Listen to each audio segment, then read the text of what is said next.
Welcome to Charts Today. My name is David Linton, and today's edition for Friday, the 19th of June, comes to you from London. And we've got a lot of green on the screen today. We're heading into quadruple witching, so that will be interesting to see how the markets close today at the end of the week. But we have got the dollar still looking stronger on that short-term chart. Remembering this is my long-term, my medium-term, and my short-term picture. So at the moment, dollar is bullish long-term and short-term, medium term just looking a little bit less so. And if we look at the euro, that's euro falling, dollar on that dollar strength, and we're seeing here some downside targets about 1.5% lower. Of course, some very big downside targets longer term, but for the moment, it is a short-term bearish. Japanese yen, we're sitting at 107. We've been sitting at this level really for a good few months now, so pretty much no change there. Dollar just looking slightly weaker there, so the yen looking a bit stronger. And if we look at sterling, we're sitting at 124.29. We fell yesterday on the Bank of England announcements, and so we are just seeing sterling weaker against the dollar. Against the euro, we're sitting at 110.89. Again, weaker here. We fell away yesterday, so sterling has been a bit hit on that. And against the Swiss franc, down to 118.15. And against the Aussie dollar, 181. We see that steady decline in sterling against the Aussie. The Aussie being a good sign of a risk-on trade, so we are seeing a greater appetite for risk returning the last few months in that steady run on the Aussie dollar. Bitcoin still sitting in the low 9,000s area, looking set to go back into bearish territory on the short term. We are range bound here at the moment. And looking at the S&P 500 index last night, we closed flat, so little change there. We're still struggling to break higher after last week's close. So we're interesting that we see that big move down last week. This week we haven't managed to fight back. So just a little bit of bearishness there showing up in the chart. When we look at the Nasdaq, the picture is much better here, of course. We're seeing a new higher weekly candle, so that's looking a bit better. The Dow is looking flat as well overnight, and if you look at the futures today, we're up slightly on the S&P future, and the Nasdaq future looking stronger, up 2/3%, so looking better there. The UK market is on the future we see up 0.4%, and on the DAX we are up. We are up 1/3%, so we're seeing here the DAX in Germany, actually the cash market up now 0.5%, so looking a bit stronger in Europe in anticipation of that stronger opening on the US. And the CAC Current up 0.7%. Japan was flat, little change there, and the Hang Seng was up 1%, and China, the Shanghai index, was also up 1%. So we are seeing recovery in those Far Eastern markets. The Sensex was up over 1%, so that's starting to show a little bit stronger as well.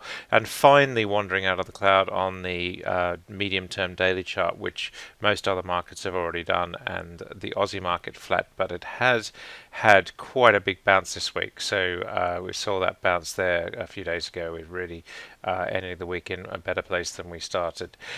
Brent crude, we'll look at the energy mix in a minute, but crude is up 2%, so we're seeing quite a strong showing there.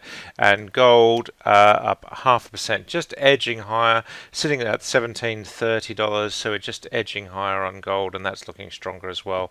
Silver up as well, and just pushing back into bullish territory there. US 10-year yield sitting steady at 0.7%.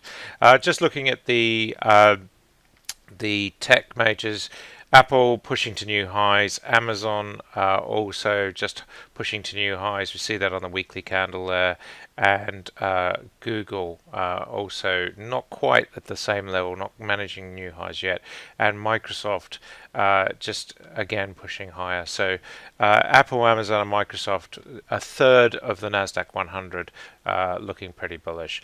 Looking at the energy mix, Brent crude now just starting to wander out on the lagging line.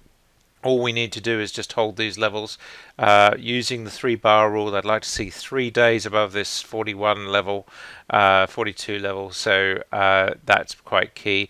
Of course, we do still need to break the high that we saw. That was about 43.60 earlier in the month, but we are looking pretty strong generally, and we can see here on this chart we've actually broken out just overnight, so we're looking stronger here all the time.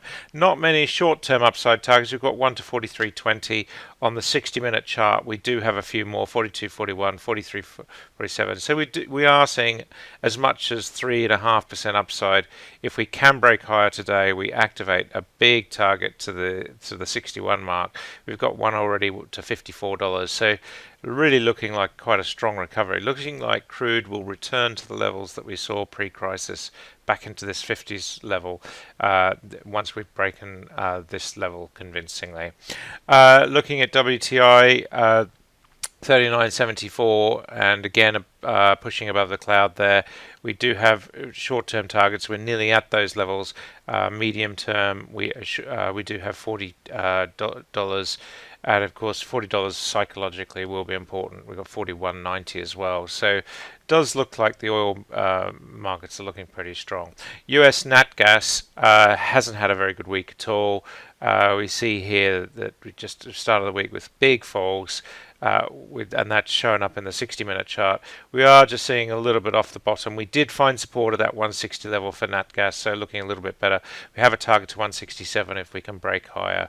Worryingly, though, we do have this big downside target. If we move to below 150, the low that we saw back in March, 152, if we move to that below 150, we are going to see big falls in NatGas. But for the moment, a bit of a failed recovery this week, falling away, just waiting for production cuts to be even greater before the price can rise.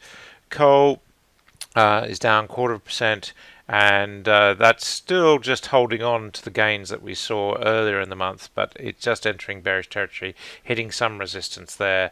Emissions had a massive day yesterday, up over 6%, and we've still got upside targets even higher: 24.78, 24.88, 24.34 has been in train for some time. 27 was the new target off yesterday's move. So we are very much in the bull zone on emissions. We might see a little bit of retracement after such a big move yesterday. MBP continues to just edge higher.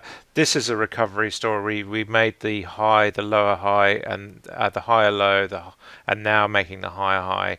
So MBP looking quite strong. TTF needs to break €6 to have the same story, but it's looking set to do that. We've got targets here: 575, 590, 586. So TTF expected to have quite a good day today.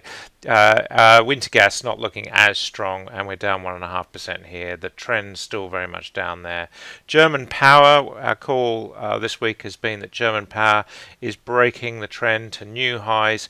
We've got short-term targets to 40, 40.05, 40.20, and we've activated these upside targets. So German power looking very strong. It was up strongly yesterday, so quite a good week for the energy mix. That's it for today. Have a great weekend. See you on Monday. Happy charting. See you then.